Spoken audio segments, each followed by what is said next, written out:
Moi, ce que j'aimerais illustrer, c'est l'effet pernicieux de ce règlement dans la vie de beaucoup de gens. Pour ça, on va peut-être enlever le spotlight sur le parc Émilie Gamelin et les rues aux alentours pour les amener au-dessus d'une maison, d'un duplex, disons à Rosemont. Je ne sais pas trop pourquoi. Si on agrandit un peu le spotlight, on a 2 duplex, puis moi qui habite dans un, mon amie Nathalie dans l'autre. Nathalie et moi sommes 2 personnes engagées. Et au printemps 2012, comme plusieurs élus ici dans la salle, nous avons participé à beaucoup de manifestations. Parce que pour des citoyens engagés, pour des gens militants, vraiment la manifestation, c'est un dialogue. C'est la façon, comme l'a bien illustré mon collègue François Limoges, de parler au gouvernement. C'est vraiment, pour moi, un dialogue. En 2012, on avait beaucoup de choses à dire. Des familles entières ont manifesté soir après soir dans nos quartiers. Toujours dans un esprit assez magique de bonne entente, parce que dans la manifestation, il y a le vivre ensemble, il y a nous ensemble, qui disons la même chose, qui allons dans la même direction. Ça a été des moments assez extraordinaires à certains moments, dans vraiment une crise sociale. C'est que des choses qui heurtaient beaucoup de gens ont amené les gens à se mobiliser et à être ensemble, et de là est venu beaucoup de belles choses. Moi, j'ai arrêté de manifester parce que, entre-temps, pendant ce temps-là, j'ai été élue, et il y a eu la loi du gouvernement du Québec qui était, à mon avis, vraiment exagérée, et que moi, en tant qu'élue, je ne pouvais pas courir le risque d'être arrêtée à cause de cette loi. J'ai cessé de manifester. Nathalie a continué.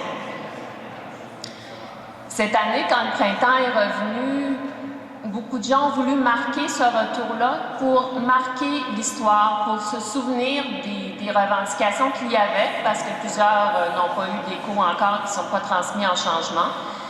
Et Nathalie est allée manifester un soir. Nathalie, c'est Madame Tout-le-Monde, c'est la mère de famille, effectivement mère de famille. Nathalie est allée sans être affiliée à un mouvement étudiant, à une coalition, à un syndicat. Elle a juste voulu retourner manifester. Elle a été prise dans une des souricières, a reçu un constat que son chum a trouvé pas mal salé. Et là, elle a dit, ben maintenant, moi, je ne peux plus manifester. Moi, j'étais pas allée, c'était le soir, je suis frileuse, je suis restée chez moi. Puis là, j'ai vu ces images-là.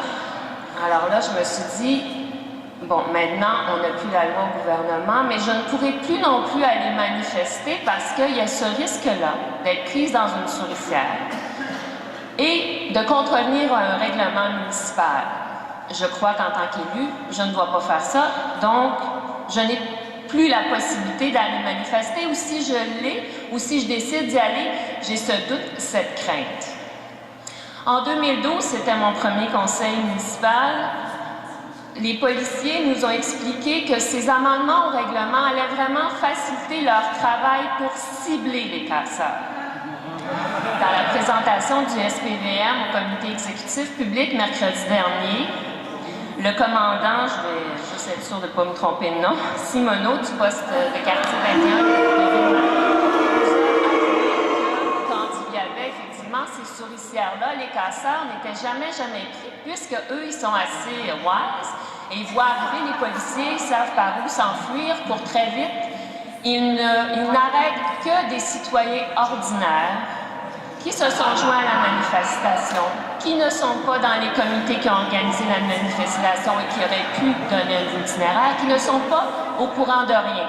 Ils ont arrêté Nathalie, qui est restée, elle, encore 2 heures. Il y a juste son fils de 5 ans qui a trouvé ça drôle, quand elle a raconté ça.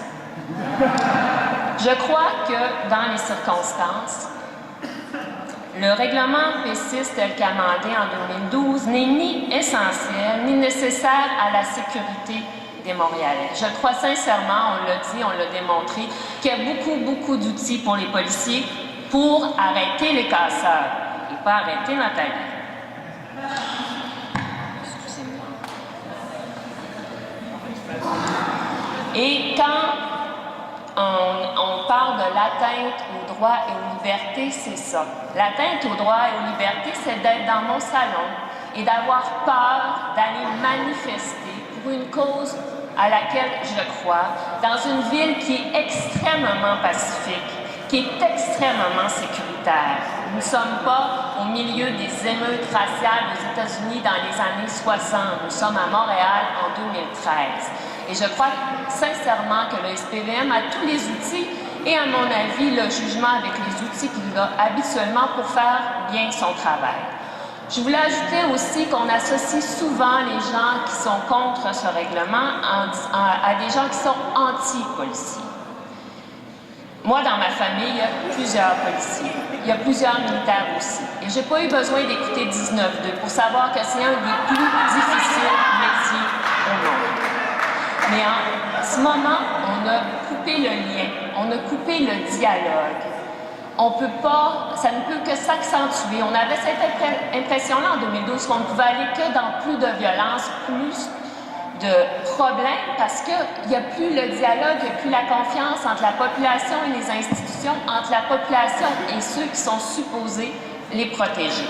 Alors, à mon avis, abroger les éléments de P6 qui causent toutes ces injustices, c'est faire le premier pas vers un dialogue entre la population montréalaise, ses institutions et ses policiers. Merci.